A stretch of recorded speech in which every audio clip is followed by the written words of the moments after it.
Hi, welcome back. You were talking about the possibility of sponsorship of these students. You know, right now we're funding this ourselves.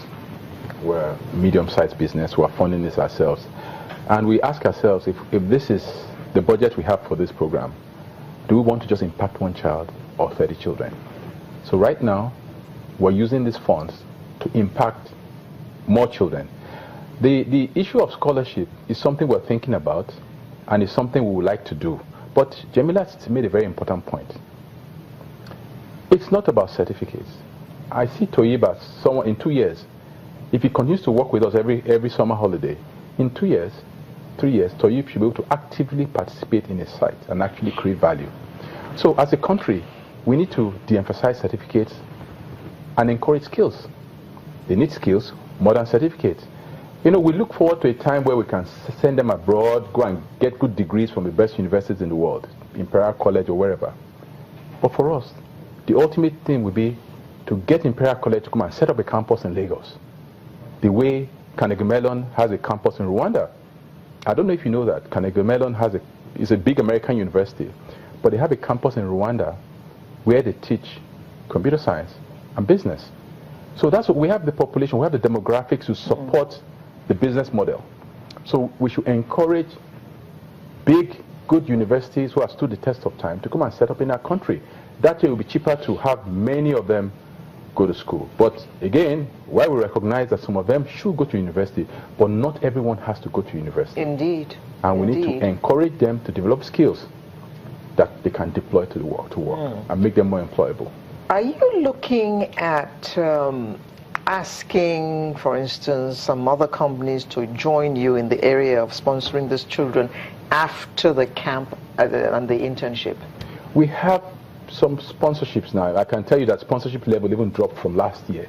Last year we had about 20%, maybe 15-20% sponsorship, but that dropped to about 10% this year because of the recession. All the companies are struggling. But we're determined to go ahead with this, so we plug the gap, and we've done it. And so we are welcome. I mean, other companies are welcome to join us. We will continue to try, and we will even talk to development agencies to see if they can support us. But I think the first thing is for us to prove that we really want to do this and we mean to do it before we start to speak to others. We need to lead the way. Well, if such companies are watching, if they saw you last year and they see you here again this year, I think that they will come to the conclusion that, yeah, there is a certain amount of seriousness with this project, and they're actually going ahead. And from what the children themselves are saying from last year and this year, any company should be encouraged to be part. I mean, listen to Toyib.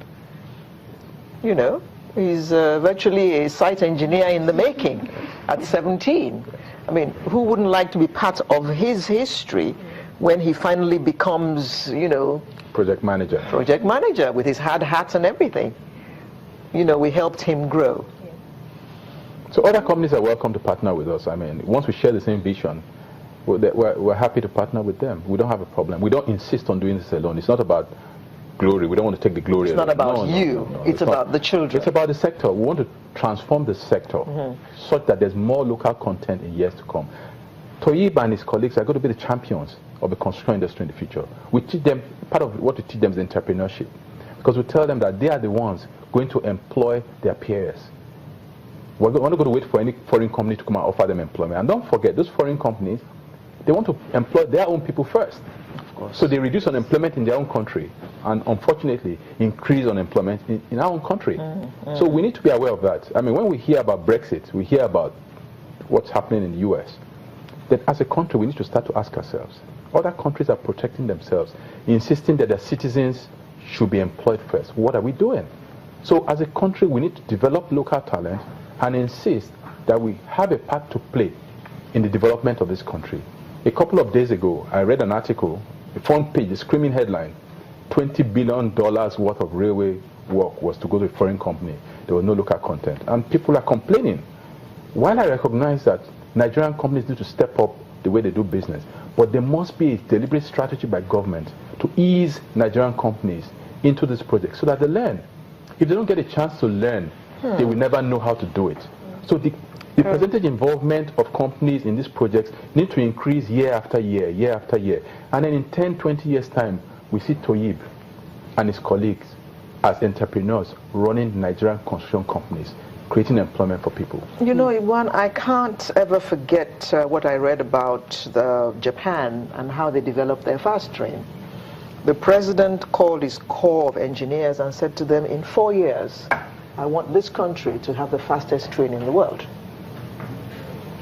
And guess what? It happened. Yes. So Nigerian engineers and construction people have to prove themselves so that they will be able to get these kind of challenging jobs. Obviously, it would appear that the Nigerian government does not have enough confidence in the sector. And what do you think is responsible for that? Well, whenever we talk about this, I admit that we have some work to do as indigenous companies. But on the flip side, are we being given all the jobs that we can do? That's a question mark. Now, what is government doing? You see, when people come to me and say, oh, my son just came back from the US, he studied civil engineering, he wants to do intern with you, he wants to do NYSC with you. But the same person, when he's in position to award jobs, he's looking for the foreign companies to award jobs to. And I ask him, next time your son comes from the US and wants to intern, go to those foreign companies and let them train your son. We need to train our own children. No, really, that's the irony. We need to train our own children. So, the Nigerian companies have to be given the opportunity. If we're not given the opportunity, we can never be able to prove that we can do it. We've faced this challenge for the past 24 years. But today, I can proudly say, we are taking on projects that people never expected us to be able to take on, and we're succeeding. So it's taking time, longer than we expected that it would take, but we're making our way. Yes, it's coming. It's coming. And I'm confident that it's going to be faster now, and I'll tell you why. Clients cannot even afford to pay the foreign companies anymore. With the recession and with the way the dollar is moving, we can't afford to pay. We have no choice than to employ Nigerian companies. So these foreign companies are even going to leave the country. A lot of them are going to leave the country because they're not making as much money as they used to make. So the earlier we develop capacity locally to develop our own infrastructure, critical infrastructure that we need. Here they are. Here they are. They're coming. Toyib and his team. They're coming. They're coming. We cannot be developed if we don't do that. Thank you very much. In half a sentence. Okay, half a sentence. You know, in addition to creating, encouraging local content, there's also the shared value. Yes. We're creating shared value because the network of shared value in construction actually goes a long way.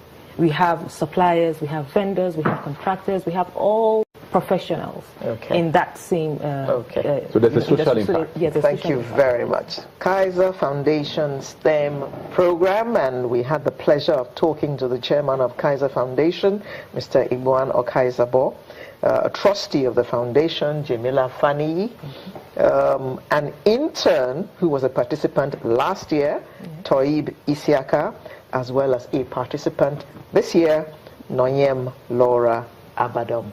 Thank you all very much, and all we can do is wish you all the best from here on in. Sunrise will return in just a moment with another interesting conversation. Make sure you join us.